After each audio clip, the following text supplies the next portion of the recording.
Bonjour à tous, chers frères et sœurs en Christ. Soyez la bienvenue sur notre émission Au cœur de la vérité. Cette émission qui est là pour nous enseigner, pour nous édifier sur les versets, certaines notions de la Bible que nous ne maîtrisons pas ou que nous désirons connaître davantage. Alors nous sommes là pour vous enseigner, pour nous édifier avec l'aide du Saint-Esprit, bien entendu. Alors, restez connectés, soyez là, soyez présents, soyez actifs en laissant des commentaires, en envoyant des messages et nous ferons le plaisir, le pasteur Anani se fera le plaisir de vous répondre. Alors bonjour pasteur. Bonjour Maureen. Alors bienvenue encore sur notre émission. Merci. Nous sommes très contents de vous recevoir une fois de plus. Alors aujourd'hui nous voulons aborder la thématique du parler en langue.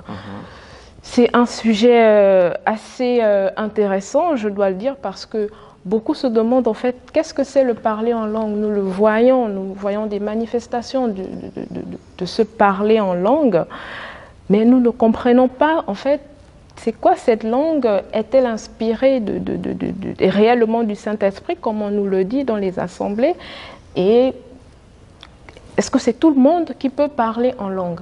Alors, pasteur, ça fait beaucoup de questions. Nous allons commencer par la première. Pasteur, qu'est-ce que c'est de parler en langue? Bon, déjà, il y a une forme de tautologie dans les termes même. Lorsque nous parlons, nous utilisons nécessairement une langue. En fait, on devrait dire parler au moyen d'une langue. Communiquer des connaissances par le véhicule de la langue. Mais compris de façon biblique. Nous avons deux phénomènes théologiques que les gens ont créés. Nous avons ce qu'on appelle la xénoglossie et la glossolalie. Glossolalie, c'est-à-dire que parler dans une langue. C'est un néologisme, c'est un mot nouveau qui n'existe pas dans le grec. Nous avons glossalangue, en hébreu léchon qui veut dire langue, et nous avons lalein qui veut dire parler à l'infinitif. Donc les frères pentecôtistes ont donc créé de toutes pièces ce néologisme moderne. Donc quand on dit parler en langue, de façon biblique, c'est de parler des langues nouvelles. Vous avez dans Marc chapitre 16, verset 17 qui dira « Voici les miracles qui accompagneront ceux qui auront cru à mon nom. Ils chasseront des démons et parleront de nouvelles langues. » Alors, c'est donc un phénomène miraculeux de pouvoir s'exprimer dans une langue nouvelle. Et c'est pour cela que dans le livre des Actes des Apôtres, si vous voyez bien, on dit ici des langues semblables à chapitre 2, verset 3, semblables à des langues de feu leur apparues, séparées les unes des autres, et se posaient sur chacune d'eux. Ils furent tous remplis du Saint-Esprit, s'y mirent à parler d'autres langues. Vous voyez donc, jusqu'au livre des Actes des Apôtres, la langue a été perçue comme étant une langue étrangère, mais que par miracle, par le phénomène du Saint-Esprit, quelqu'un pouvait s'exprimer. Alors, je pense que c'est définition jusqu'aux Actes des Apôtres. Maintenant, Corinthiens 13 amène une phrase assez étrange. Si je parle la langue des anges et des hommes, si je n'ai pas l'amour, je ne suis rien. Donc voilà, ça crée un problème. Quand je parlerai la langue des hommes et des anges, est-ce que les anges ont une langue? Est-ce que c'est quelque chose de complexe? Alors nous avons aussi dans chapitre 14, verset 2, celui qui parle en langue ne parle pas aux hommes mais à Dieu, car personne ne le comprend. Alors là, ça embrouille tout. Des langues des anges, des langues par lesquelles je ne communique pas aux hommes, mais par lesquelles je communique à Dieu. Et donc ça fait toute cette prière incompréhensible. D'accord. Voilà. Est-ce que dans la Bible, il existe plusieurs types de parler en langue?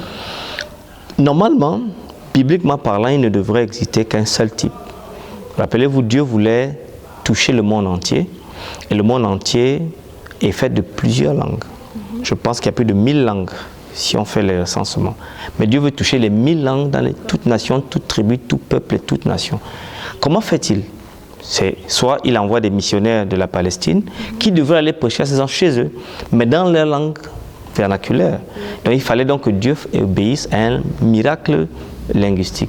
Dans Genèse chapitre 11 verset 1, on dit que toute la terre avait une seule langue et Dieu a divisé les langues. C'est encore lui donc qui a refait les phénomènes contraires, envoyé des gens dans des langues diverses pour pouvoir parler de Jésus-Christ. Donc c'est ce phénomène miraculeux qui s'est en quelque sorte passé le jour de la Pentecôte dans le livre des Actes, parce qu'on nous dit bien... Cette nationalité, Parthes, Mèdes, Élamites, Grecs, Crétois, Arabes, il y avait 17 nations qui ont écouté Donc ça veut dire que les apôtres ont parlé une certaine langue qui était perçue du peuple de différentes... Déjà là, à la lecture du texte, on ne sait pas vraiment quel était le type de miracle. Est-ce que c'était un miracle auditif ou linguistique?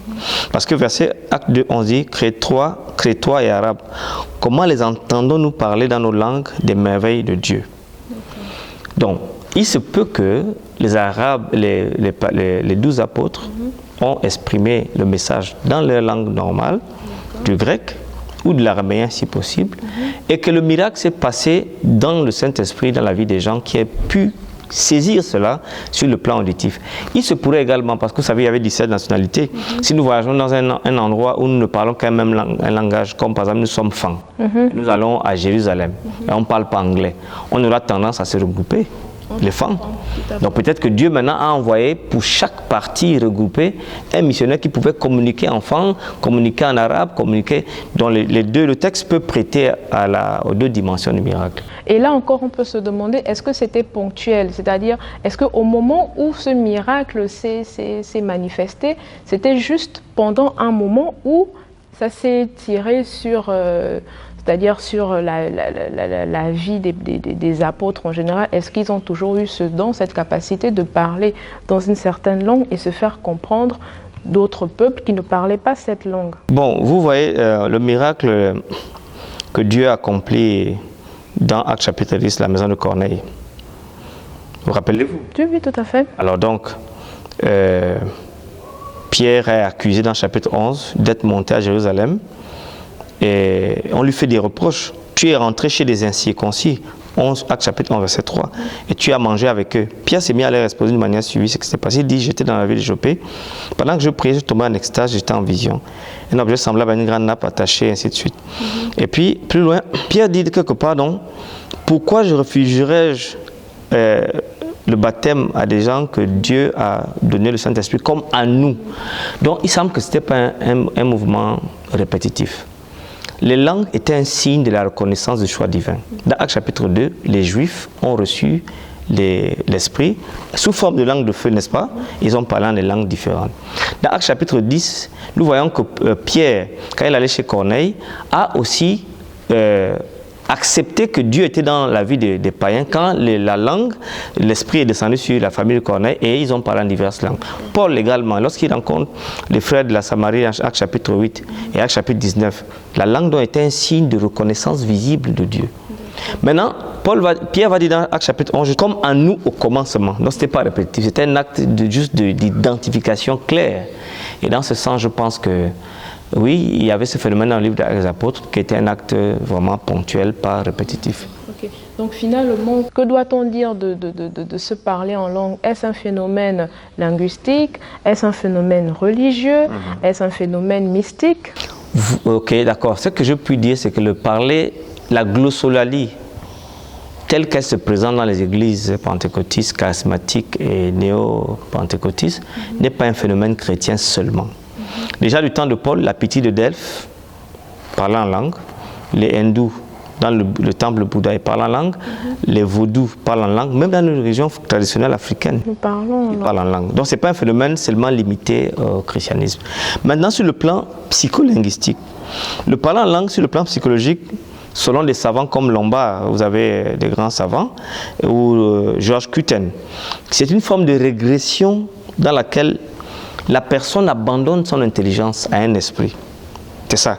Psychologiquement, les glossalistes sont des personnes pieuses, ils sont ignorantes. Souvent, on a remarqué qu'ils sont illettrés et ils ont des petites habiletés. Alors, même les enfants peuvent avoir le don de parler en langue. On a vu ça dans la plupart des régions traditionnelles. Cependant, Émile Lombard définit donc 4 types de parler en langue.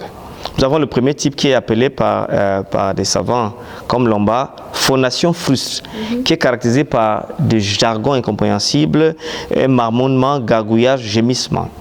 Le second type est donc appelé ici pseudo-langage, c'est-à-dire que quand ils font ces sons, ça a l'impression d'être un peu du lingala, un peu de l'arabe, un peu de l'hébreu, un peu du fan, mais en réalité ce n'est que des syllabifications incorrectes qui ne sont pas cohérentes. Alors le troisième type est une fabrique verbale.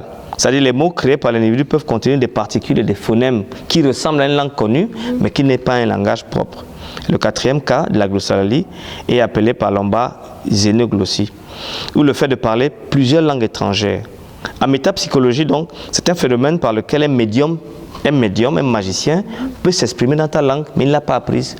Donc, on a ces 4 types. Et ces 4 types se rencontrent dans l'Église. D'accord. Alors, donc, effectivement, c'est la question que je voulais poser. Donc, c'est ces 4 types-là que nous retrouvons dans les assemblées. Vous le définissez par glossolalie. Glossolalie. C'est ça.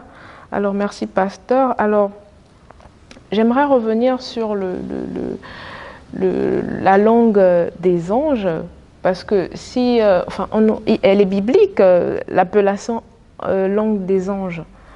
Well, nous avons vu des anges, beaucoup d'anges ont apparu. Vous avez Gédéon qui reçoit un ange. Vous avez Madame Marie, quand on lui fait l'annonce qu'elle va accoucher le Messie, l'ange Gabriel va. Vous avez Daniel chapitre 8, Daniel chapitre 2, Daniel chapitre 10 et Daniel chapitre 12, des anges apparaissent.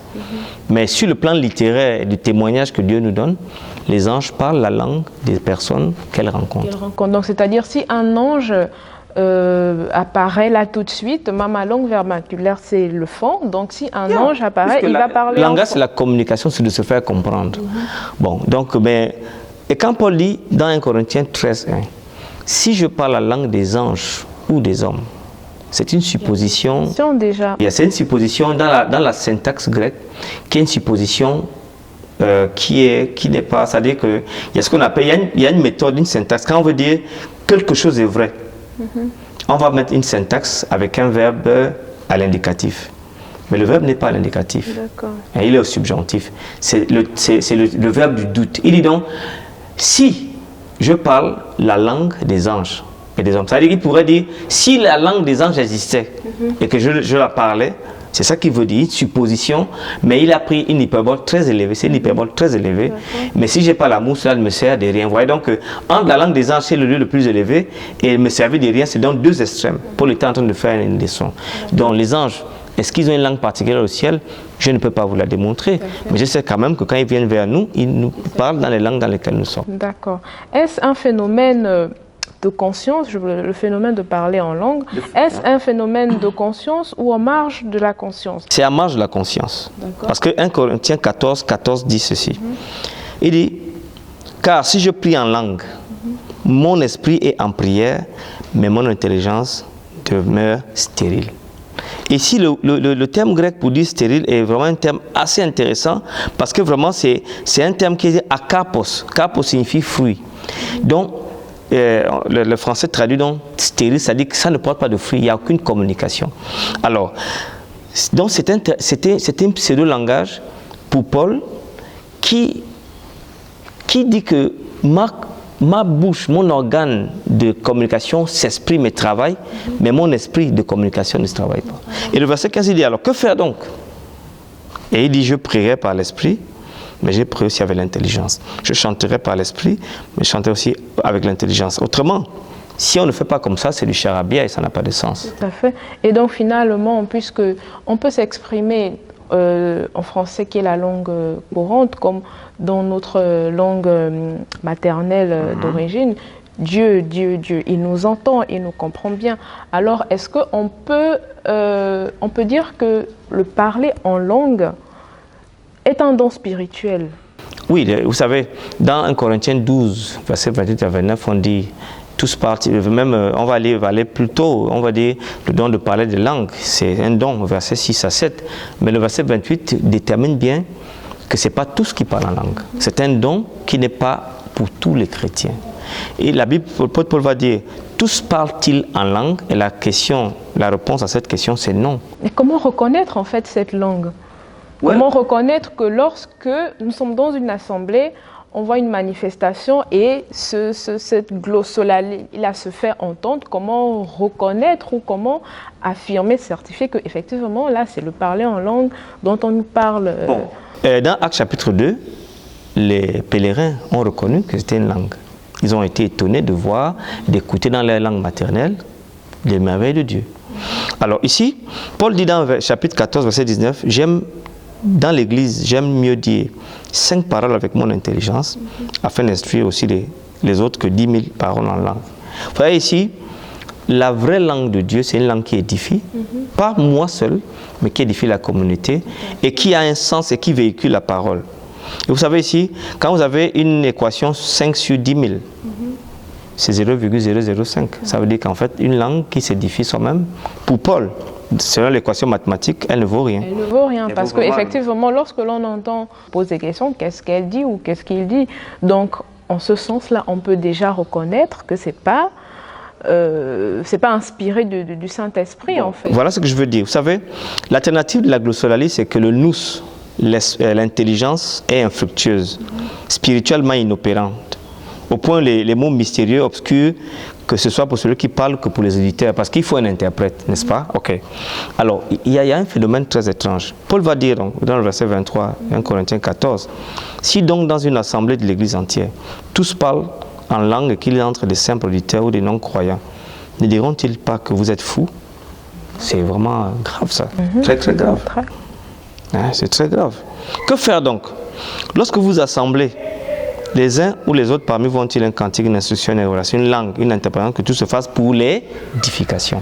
Alors, la question dont tu poses est vraie, la langue peut se reconnaître, mais il faudrait que la communauté accepte comme telle. D'accord. Voilà. Ok, parce que alors j'aimerais savoir également, est-ce que la pratique moderne de la glossolalie est conforme au texte de 1 Corinthiens 14? Si oui, en quoi et sinon pourquoi le phénomène de la glossolalie est-il unique au christianisme? Mais c'est simple, regardez. Dieu, par le don de langue plurielle, le don de langue intelligible, a touché le monde entier.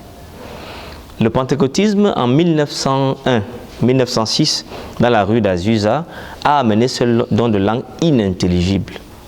Alors, Paul dit dans 1 Corinthiens 14, verset 27, « En est-il qui parle en langue, que 2 ou 3, au plus, parlent, chacun à son tour, et que quelqu'un interprète. » Et il dit, verset 28, « S'il n'y a pas d'interprète, qu'on se taise dans les assemblées. » Alors, mais le modèle que nous voyons, c'est une église de 100 personnes.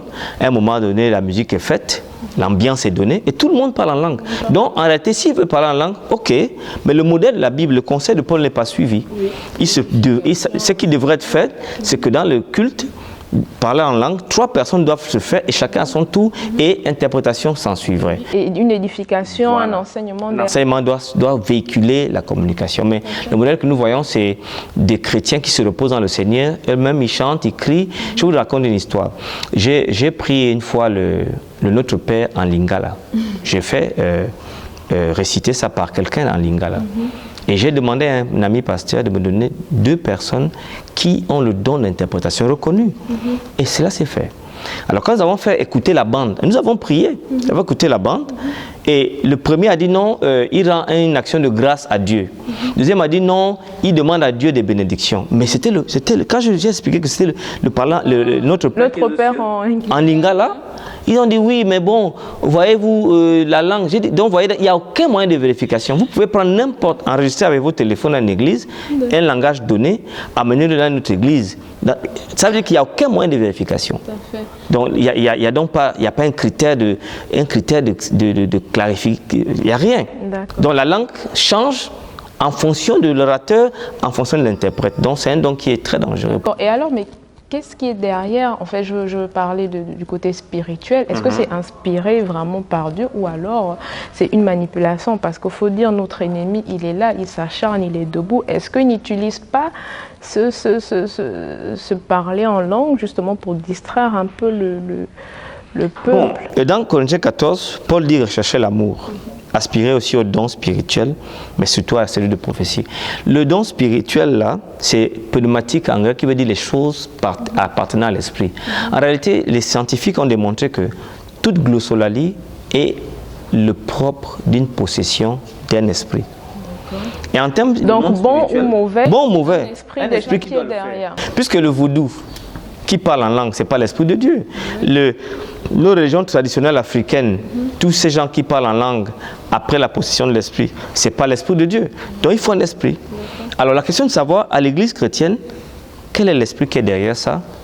Alors je ne peux pas répondre, c'est Dieu qui nous juge.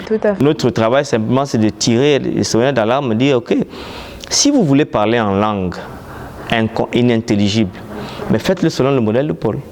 Soit vous restez dans votre chambre, vous parlez à Dieu, c'est un modèle.